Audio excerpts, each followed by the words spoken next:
How you going, viewers? Welcome back.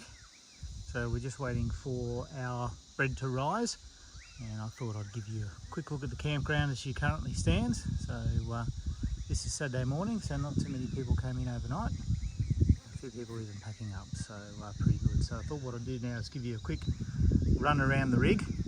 So that's the girl there. I'm sure many of you have seen her before, so we're just going to do a quick walk around. So we'll start on the outside and then work our way on the inside. So it's a 2008 Hilux. I've had it since new. I got it as a style side, and then we took the back off and put our canopy on a couple of years ago and did a few other modifications which I'll run you through. So we'll just start up the front. So we've got our bull bar and side steps, UHF and spotties on the front there. So you can see those there. I've got the winch on there as well. So I've got the steady on together with the big aerial for the UHF. Got side rails. They've come in handy with our rock sliders on the side. We destroyed the factory ones pretty quickly, but they've been really good, I must say, nice and strong. So we've got the rhino rack at the top. Now that's just a straight out rhino rack. It's not a big 270 or anything like that.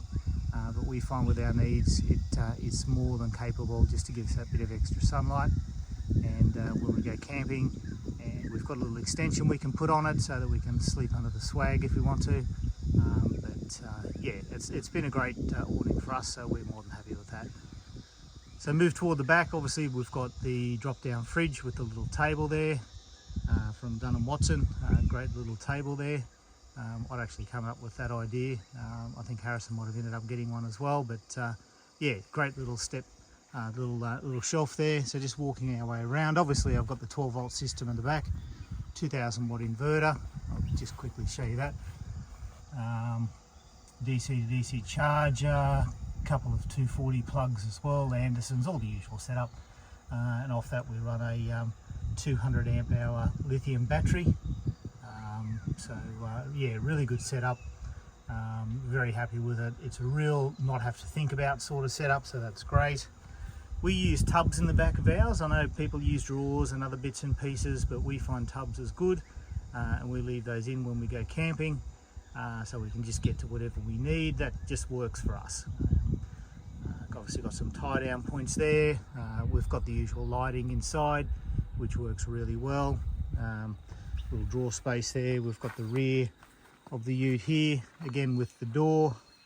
The solar panel plugs down the bottom there, which is out of the road, which is really good. Again, lighting as you'd expect. Little ladder there to get up the top. We find that pretty handy. Obviously further doors and tubs around here. That's our little water system there, which we use. You know, that's just for things like feeds and pans and other bits and pieces. It's got drinking water in it obviously as well, but that's just got a little hose connector to it and is powered up, so we can just use that as we need to. Solar panels there. Further storage there.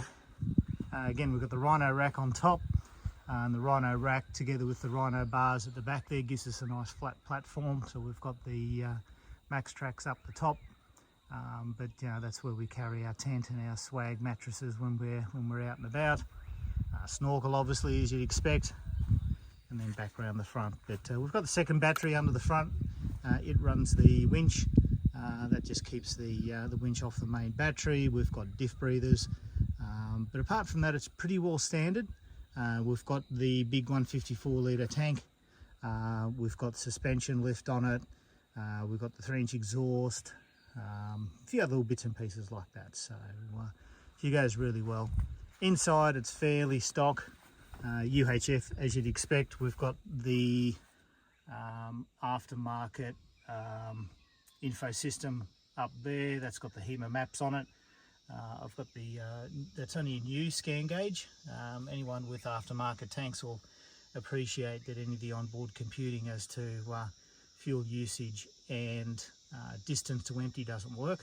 So I've just actually got that just recently, the scan gauge. You've got to calibrate it. Yes, it's a bit of a plug and play, but you still got to sort of set it to your own vehicle, and I've just about got that worked out now, comparing it actual usage to what it's reading. So I'm probably getting around 12 litres per 100 at the moment, and that's fully loaded up on the highway and just around sort of this sort of country. In town, obviously, it takes up a bit more than that, but that's what you'd expect. But apart from that, it's pretty well stock inside. Yeah, so that's the ute. We're really proud of it. We use it as much as we can. Work on the basis that if you're not out camping, you could ask yourself why. So, but that's our setup. It's not everyone's setup. Lots of people have drawers. Lots of people have two 70-degree awnings. Lots of people have lots of different ways that they want to go camping, and that's fine.